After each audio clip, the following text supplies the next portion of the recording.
Duties की। Fundamental duties कौन कौन सी होती है?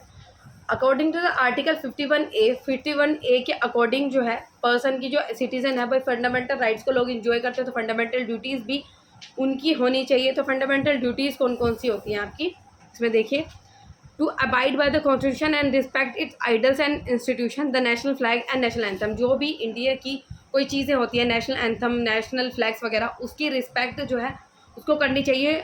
तो ये क्या हो जाता है, अगर कोई पर्सन इस चीज़ की रिस्पेक्ट नहीं करता तो वो मतलब उसको पनिश वगैरह किया जाना चाहिए। तो वैसे तो ये लीगली है नहीं, पर यह है कि चीज़ सही नहीं है। फंडामेंटल ड्यूटीज़ है, लोगों को ये चीज़ें अपनी ड्यूटीज़ फॉलो करनी चाहिए।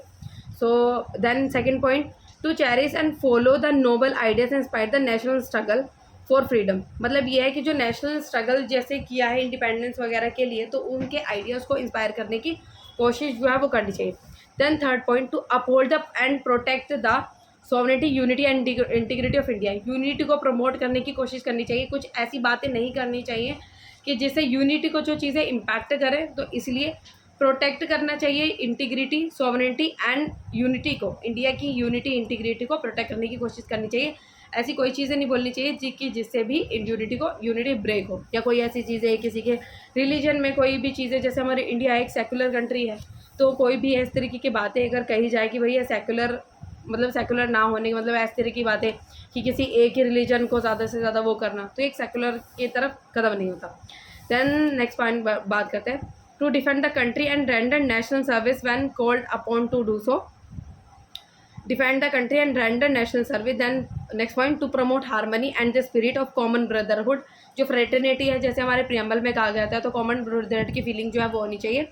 Then to value and preserve the national rich heritage. जो इंडिया के जो रिच हेरिटेजेस होते हैं, मोन्यूमेंट्स वगैरह हो गए, जो बिल्डिंग्स हो गई, टेम्पल्स हो गए, मोन्यूमेंट्स हो गए, इनको प्रोटेक्ट करके कोशिश करनी चाहिए। जैसे कि आपने यूनेस्को में भी देखा होगा कि इनको प्रोटेक्ट करने के लिए उनको उसमें इन चीज़ों को ऐड किया गया है।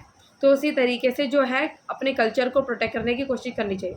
Then to protect and improve the natural environment को भी प्रोटेक्ट करना चाहिए, उनको पॉल्यूट नहीं करना चाहिए। जैसे आपकी लेक्स वगैरह हो गई, रिवर्स, पॉन्ड्स हो गए, इन्वायरमेंट हो गया, वाइल्ड लाइफ हो गई, और जो आपके फॉरेस्ट हो गए, तो इनको भी प्रोटेक्ट करने के लिए होना चाहिए। ये हमारी फंडामेंटल ड्यूटी है, ये भी हमारी। Then to develop scientific temper, humanism and spirit of injury and reform.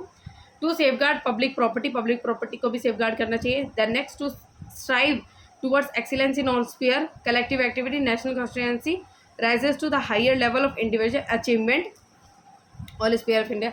Then next, to provide opportunity for education for children, to his children or ward between the age of 6 और 14. ये भी duty है। मतलब ये कि जो parent होते हैं, जो भी गार्जियन पेरेंट हो गए, 6 से लेकर 14 साल जिस बच्चे की उम्र है, तो उनकी ड्यूटी होती है कि बच्चों को एजुकेशन जो है वो प्रोवाइड कर देना। And this duty was added by the 86 constitutional amendment act 2002। 86 constitutional amendment act 2002 के अकॉर्डिंग इसको जोड़ा गया फंडामेंटल। तो ये इंपॉर्टेंट फंडामेंटल ड्यूटीज़ है। और अगर मेरी वीडियो प्लीज़ पसंद आई हो तो हमारी वीडियो को लाइक कीजिए, चैनल को सब्सक्राइब कीजिए, और अगर किसी भी तरीके का कोई डाउट